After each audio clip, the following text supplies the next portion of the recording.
The Reid technique, or the John E. Reid interrogation strategy, is an interrogation method developed in the 1950s by John E. Reid, a psychologist, polygraph expert, and former Chicago police officer, designed to extract information from unwilling participants.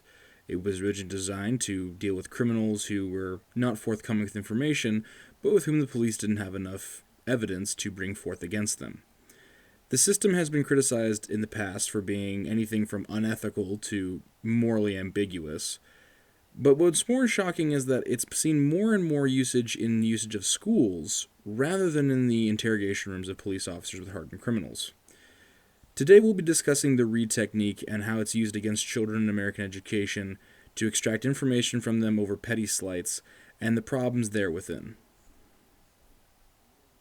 Minor thing before we begin into the proper stages, the very first index case of the Reid technique being deployed was against one Daryl Parker of Nebraska, who was a man on trial for the murder of his wife. Reid used the technique to obtain a false confession from Parker, which led to him being sentenced to life in prison. Years later, Parker would be exonerated from his life sentence as he would be proven innocent, and the false confession would be essentially thrown out as it was one of the sole pieces of evidence. Parker would go on to sue the state of Nebraska for $500,000 in damages. It's kind of interesting how the very first index case of this alleged perfect system for extracting information from criminals was based on a false confession. And that's really the crux of the matter with the Reid technique. It's very good at extracting false confessions, especially among juveniles. That's one of the biggest criticisms about it by the ACLU and by Reid and Associates, the company that sponsors the Reid technique trainings. I'm now going to get into the 9 steps of the interrogation process and the 3 stages within.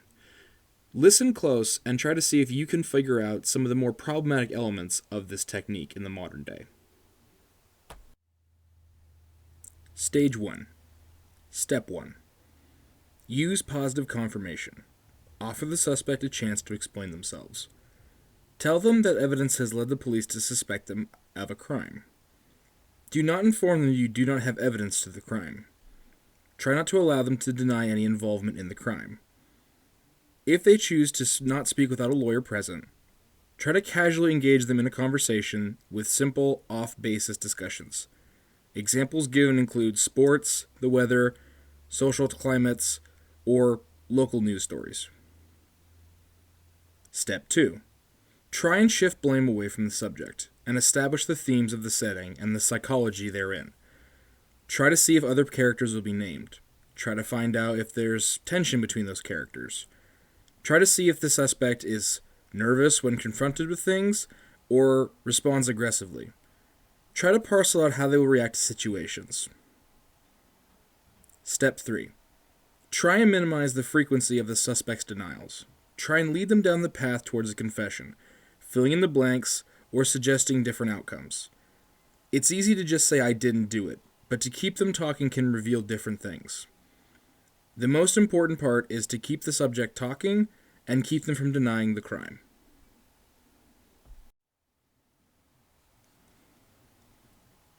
At this point, we will move on to Stage 2. The best part to do this between Stage 2 and Stage 1 is to offer a polite recap of the events we've established so far, the pure facts that we can use later on. We don't really care about the nitty-gritty, we only care about what the confession can bring us. At this point, we will move on to Stage 2. Stage 2, Step 4. The accused may often give a reason as to why they did not or could not commit a crime, the alibi. Try to move the conversation towards an acknowledgement of what they did do, or who they were with, places, things like that. A person might tell you that they were in a different area, but that area might still be close to the crime stage. Step 5. Reinforce the sincerity and offer a polite recap to make the suspect more receptive and workable. Offer them some type of goods form story or the happiest ending to this situation. Show the suspect that you are listening. You might even place your hand upon theirs to make them think that you are on their side. Anything you can to make them more amicable. Step 6. At this point, the subject may become quieter and listen more than speak. If so, move the discussion towards offering alternatives to the suspect. If the suspect cries or folds in or becomes emotional, infer guilt and heavily push them until they confess. If they do not, try offering them various different alterations of the same story. Get dates and times and locations out of whack. If the suspect corrects you, this might be admission of guilt, or that they were lying about their initial story. The more confusing the story is, and the more frequently you mess up the details, might also lead the subject to lash out in frustration, as the guilt might overwhelm them. If the person has, of course, kept to the third option, that is to say they haven't spoken at all or refused to speak before a lawyer, move on to step 7, in the stage 3. If the person has inferred guilt or confessed, have them sign a written confession and move to the final stage of the Reid technique. If the person corrects you multiple times, be sure to note down the corrections therein and cross-reference them to see which parts might be more true than others. If a person or a suspect is a very good liar, they might also begin to mess up the information that they're giving you each time they tell it, to keep you guessing and moving around. This can also be an indicator of guilt.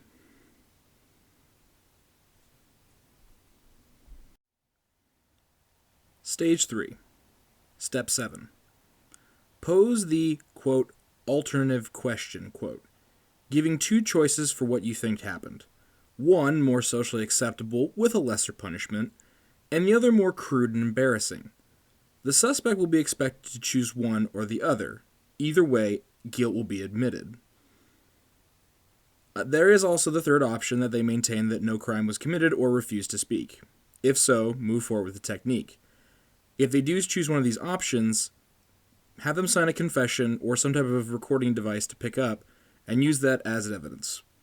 It's important to note that the socially acceptable question should be something that applies to the person, not necessarily the society they're in. Offering someone an idea of being embarrassed for wearing women's clothing before their parents, if they come from a very conservative Christian household, might be more worse than simply telling them they'll be on trial for murder. Step 8.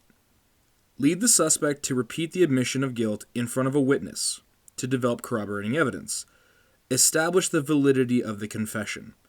It's not so much important that the suspect believes what they say, but that they have said the same thing before other witnesses. Step 9. Document the confession and get the suspect to prepare a record.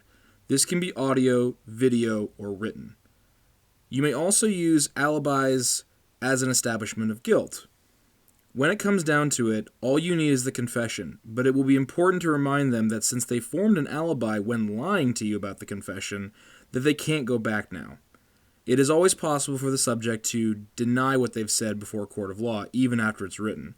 This is where all the information comes forward. This concludes the Reid technique's 9-step process. Now that we've established what the Reid technique is, I'd like to tie it back into how it applies to schooling. Moreover, why are we talking about this and schooling the same subject? Well, that's because the Reid technique has long been deployed against American students since its inception. When it was originally designed back in the 1950s, within a few years it was almost immediately moved into schools to try and get confessions out of students. As far as I can tell with the details, the John E. Reid and Associates company has been teaching training since 1972, but it's possible they were doing unofficial trainings before that. That is to say that we could be looking at this as far back as the 1950s itself, meaning the technique has been deployed against schools for the better part of a century. John E. Reid and Associates, the company that cropped up after John E. Reid developed this technique, offers books and seminars and trainings on the process of this 9-step interrogation for educators to deploy against students. In fact, according to recent data, it's more than likely that 1 in 3 students will have encountered the Reid technique multiple times within the school. There are books, training courses, and even almost vacation getaways that set up with this environment. You can literally plan for your entire staff to go on a vacation where they just learn how to interrogate students in possibly the most problematic way possible. In some schools, we're finding out that this is a required teaching for staff. Not necessarily in the education department where they're getting certifications, but once they become adopted to a school. Now, this varies from school to school, and I couldn't get specific names for specific schools without violating several ethics policies. But it's safe to say that this is not all schools. This is a very select group of schools, and many of them even offer staff the ability to opt out if they have moral qualms with it. So I guess there is a silver lining. However, there have been hundreds of articles, statements, controversies, lawsuits, and numerous other settlements surrounding this tactic and how it uses itself in schools, how it fits a legal gray area, and how it can be damaging to students' bodies in both mentally, physically, and emotionally. Yet for some reason, America continues to pump this technique out. It's still taught today in schools, and many of the student teachers that I've recently worked with can now attest that since they've gotten into the schooling proper, they've had to learn this technique, or something very close to it. The variations include a 6-step process, a 12-step process, and essentially other companies making the exact same thing along the same route. The concept and application is simple. It applies into the American senses of justice, a very puritanical belief system that students are obviously guilty of something at all times and working against the teachers. In order to control them, the teachers have to be able to pull them in and essentially shake them down for information at all times. It's like living in a police state, which any student can attest to you is the very common way that many schools operate. But let's take a quick look at how this differs from the actual cases. The technique is not designed for children who might commit a small prank and the teachers have to pull them in for questioning. This is designed for criminals who have usually either murdered someone or committed a very high crime, grand theft auto, larceny, kidnapping, what have you. There's really nothing a child could do that could level on that same playing field, and yet it's being deployed for that exact reason. What more overly is that students might commit a small prank, youthful rebellion, or just lashing out against the authority that is the education system, and teachers have to investigate it. But with the amount of stuff that teachers have to do and the amount of operations administrators have to attend to, there's probably not that much time to launch a proper investigation. But the schools are expected to investigate. So what do? Well, you haul a student in, you force them to tell you what they actually did, and then you use that to basically write off a disciplinary response. In short, you're making the problem solve itself. The reason why I know so much about this is because I myself have been a victim of this exact same system. I had teachers that lied to me about evidence they didn't have and accused me of a crime that I ended up committing to. They even had me write down my version of the story on a piece of paper and then took that as a confession without any chance for me to ask for a lawyer or parent present. In fact, when I actually asked for my parents to be called so that I could discuss it with them, I was told that their phone didn't work. In short, this also can work towards the schools helping what is known as the school-to-prison pipeline. Many children in inner-city schools or low-budget schools, especially students of color, suffer disproportionately to this design, as it's essentially how many police officers in the business extract confessions and false statements. In fact, it's stated that 1 in 10 people inside the American prison system is actually there for a crime they committed, whereas the other 9 are either in there for a false confession or a crime that wasn't even really a crime, but rather a trumped-up charge. This lends back to another concept that I will move forward as a genuine truth, that schools in America ultimately seek to control students, and that teachers, through the concepts of the school and the social strata, become paranoid and megalomaniacal. If we accept these two general truths, what we arrive with is a school that makes teachers paranoid and megalomaniacal, and thus makes them fear the students. As a result of fearing the students, they will assume the students are always up to something. And if the students are always up to something, we have to find out what that something is. It's essentially making a problem where there is none. But I'll digress this further on. That's just a general overview of why we're talking about this in schooling. If you don't believe me and think that this is all a bunch of trumped up hoo-ha, go ahead and ask your students or your children if they've ever encountered something like this technique in their lives with either counselors or disciplinarians or administrative staff. I'm sure you'll be quite interested with the results.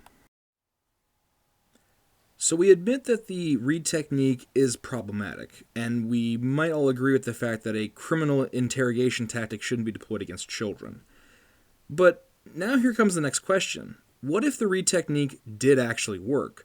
What if, even though it mostly obtains false confessions, on a few cases it obtains a true confession? and that true confession was put forth as evidence in an actual investigation, or at least give us a lead to move in a right direction. What if it did work? Well, the answer for me is still going to be a no. There's still a lot of problems even if a solution works. I've already outlined that Daryl Parker sued the state of Nebraska for his false confession, but I'm going to go into some more salient details as well to really put some nails in the coffin of this. The Reid-ing Co. Association co-authored this tactic in the 1950s, and almost immediately, the John E. Reid and Associates group showed up overnight, pumping out manuals, training doctrines, all sorts of classes to educate people on how to do this. The Netflix series Mindhunter has also become a popular attraction, using in a historical retelling of the same process. If we remove the fact that this was a psychology expert in the 1950s selling a criminal breaking interrogation tactic and applied it to, say, a dietary aids or some sort of magic pill that increases male libido, we would see this for what it really is, a con artist. Someone who swooped in with a little bit of scientific knowledge, claiming they had the miracle to what ails you, and then willing to give it to you if you buy their merchandise and book and training manuals for the low, low price of insert X here. If we look into the background of John E. Reid as a polygraph expert, another bit of pseudoscience that even myself and my 60-some-odd-year-old father have beaten as just a fun little gag for students, we find out that John E. Reid wasn't so much an intelligent, groundbreaking sleuth, but really just a random Joe and huckster. Not to mention that psychology in the 1950s was pretty mundane by all today's standards. You figure in the 1950s, we'd only recently discovered what DNA was in academia, and it wouldn't be but another decade before we actually started teaching it to public en masse and doing experiments with it. We've changed our understanding of psychology since the 1990s, let alone the 1950s. So why is this Stone Age era tactic, which is really just the modern incarnation of the forced confession the Spanish Inquisition used, still being deployed in our modern American schools? How about what the critics claim about the system? One of the more damning claims from the ACLU was, quote, too easily produces false confessions, especially within juveniles, end quote. I stated this earlier, but that doesn't seem to be the type of attitude a educator trying to help students learn about their mistakes would adopt. That seems like the kind of thing a holy puritanical crusade would ask for when they're putting your fingers in the fire so you can claim you're a heretic. How about the fact that children are not criminals and thus don't really commit serious crimes? What ultimately is the most severe crime most children commit? Maybe smoking some cigarettes or marijuana after school, taking dad's car for a joyride. Not really hand-smacking stuff. Certainly can be damaging and certainly a problem, but not something that we would develop an interrogation tactic to clear up.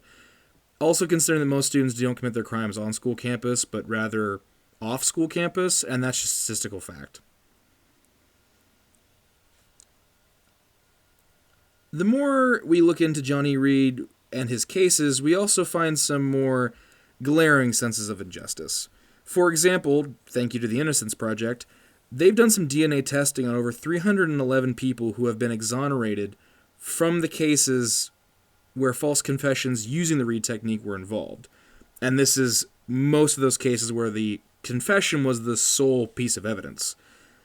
Within this, 78 people, little over a quarter, were simply falsely charged. They never had anything to do with the crime, and we proved that through DNA evidence from the cold case. While another 110 of them, with the sole confession being the only piece of evidence, they were later exonerated with other types of evidence outside of DNA. Primarily among them, the Central Park Five. Another point that's more international, and yes, I do understand it's called the All-American Nightmare, is that several European countries have outlawed the practice of this, opting for a more interpersonal method designed to understand and educate students rather than enforce and punish. Canadian school systems use what's known as the peace method, and while I did start looking into that partially, it digressed too far away from the Reid technique for me to actually write information about it, and I couldn't get any statistics at how it's actually applied. Most of the information was tertiary and theoretical, so I didn't want to apply as a possible changeover outcome. There is also the case of a redacted document from the FBI obtained by the ACLU that showed the tactics used in the field. Officers, when attempting to deploy the Reid technique after training, would sometimes encounter suspects who, as I said, took the third option. They denied the crime or simply couldn't be contracted to make a statement or confession. In these cases, the officers would become highly aggressive and abusive, going so far as to beat and attack the suspect, or they would have the suspect taken back to a jail cell where they would then make up a false confession and sign it in place of the suspect and administer it as evidence in some court cases.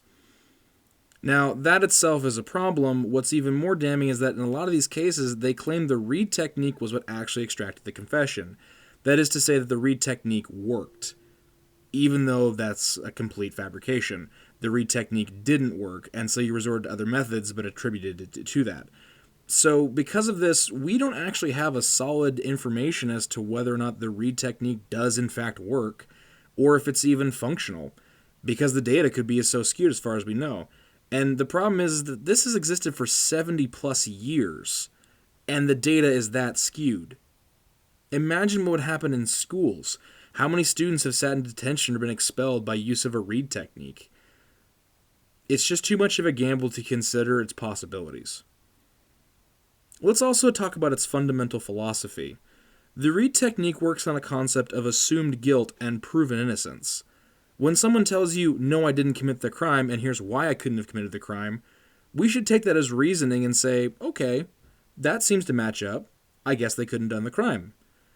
This system claims that that's a complete fabrication, and that the student, in this case, or suspect, has nothing to gain from this but simply lying to you to avoid punishment.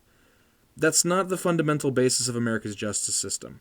Regardless of what actions or statements say, America is founded upon the concept of innocent until proven guilty. But let's also think about how this applies in school. What happens if teachers or administrative staff assume the guilt of a student and then demand the student prove their innocence? Is that student expected to go back to that classroom with that teacher, or are they allowed to switch classrooms? It's usually not the latter. How is that formed for the student? They have to sit in a room with someone who essentially gaslit them and force them to question their own reality just to obtain a confession to make less paperwork at the end of the day? And keep in mind here that while students are in school, the school is their legal guardian. The school would technically serve as the capacity for their lawyer in these types of cases were it a criminal offense. But here the legal guardian is the one launching the investigation. Talk about double standards of trust. I like to end my statements against this with a quote from a New York article that probably sums up the Reid technique in the best way possible. Quote, "It turns principals into police officers and educators into inquisitors." Principals into police officers and educators into inquisitors. I don't think I have to go farther than that to explain why this is a problem. Now to move on to a more positive note. How can we stop this? Well, fortunately, this is one of those problems that we can stop by just not doing it. And in a lot of cases, it's actually being phased out right now. I'm not going to pretend that I'm on the cutting edge of this discussion, but other systems have come about. If you're a parent, a teacher, a student, or just a simple concerned citizen, I've outlined 5 ways that we can stop this. You can choose one or a mixture of the other. Number 1 is organizing people against its implementation. If you are a student or a teacher, go ask if the education system in your area is employing this tactic. If so, speak out against it. Not only should you not take up parts in the training, but feel free to encourage other staff to deny it as well. There's plenty of ways to stop a problem, and refusing to engage with it is one of the best ways to do this. There's also other tactics to employ instead. If the administration is demanding that a type of training be taken to handle students, offer the peace method or the various alternatives. I did some very glancing research into it, and there's a lot of different systems into helping students understand what they did was wrong and trying to fix it on a more interpersonal level, rather than simply just getting them to confess to a crime and then throwing them in detention for a few years. Number 2, suggest the alternative methods. Rather than take the trainings and employ them, take the trainings but simply don't employ them. Use the alternatives. Refuse to engage in this until the alternatives are met, and offer them up to the instructors. Ironically enough, a lot of the trainings that go up against the Reid technique are free to do so. There's YouTube videos and things of that nature that can allow you to do it. And in academia, more and more options are finding out that being compassionate and understanding of students leads to far more significant improvement overall, and also more cooperative students, which is actually what we want. Ironically enough, if you don't treat students like criminals, they're much more amicable to learning about their mistakes.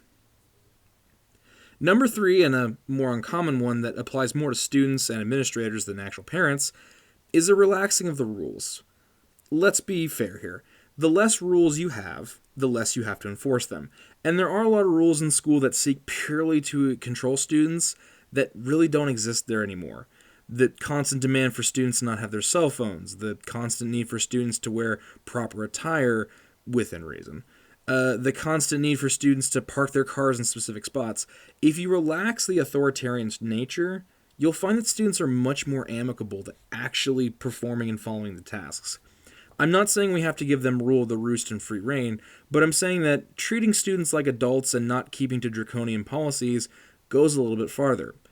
If a bunch of kids are smoking cigarettes in the boys' room and start a small fire in the garbage can, and it's put out before any major damage is done, simply take them aside and inform them of the deal. Don't smoke cigarettes on school campus anymore, but if we catch you again, we will push the law on you. But for this time, we're going to educate you as to why it's not good to smoke and why what you did was a problem, rather than simply expelling them for that therein. Another way we could do this is to be involved with the students' and child's lives or the lives they're in. Reach out to students in trouble. Try to get to them before they cause the problems. If students are having an issue and committing to youthful rebellion, there's more than likely actual reasons why. Problems at home, problems at school, problems with love life, just the general emotional trouble of being a teenager in America. The hormones are raging and the world doesn't make sense. It's a pretty scary time. And letting students know they have someone to talk to will probably prevent them from going and being rebellious and lashing out, and cause them to come and discuss things with you. It'll build that rapport, and it'll be a lot easier to help students out if they come to you with their problems, rather than waiting until a problem develops. The last thing I can say, and this applies more to parents and staff, is tell your children about the Reid technique. If I haven't done it already, inform them of how you can beat the Reid technique. Someone pulls you in and starts asking for confession, you simply say, "I refuse to speak until my parents or a lawyer is present." Don't tell them anything. If all else fails and the school demands that you teach the technique and demands that you learn it and employ it, the best way to stop it is to make sure the students know what's happening and how they can counteract it. As the old Russian proverb goes, the bear that sees the trap can't be caught. In conclusion, the Reid technique is a flawed, baseless interrogation method developed by a complete con artist and huckster over 50 years ago, deployed against children and designed for criminals. The problem with it is that it is widespread and capitalized. The system needs to be removed entirely, as it is an abusive method, and its training should be wiped from the record, if not abandoned entirely. It is better for us, as educators, parents, and academics, to advocate for students, not work against them. The fact that nearly every student has statistically been exploited by this technique has likely fostered an unhealthy relationship between educators and their students, authority and obedience, and a relationship between educators and those who they teach.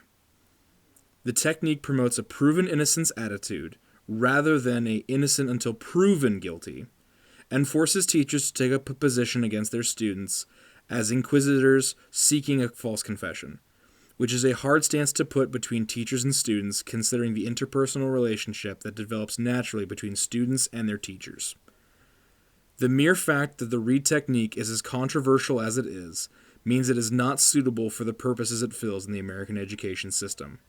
Better methods exist, safer methods exist.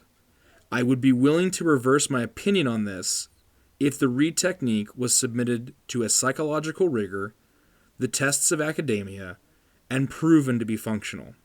That is to say, if the Reid technique was proven effective, efficient, and ethical, I would not argue against its employment.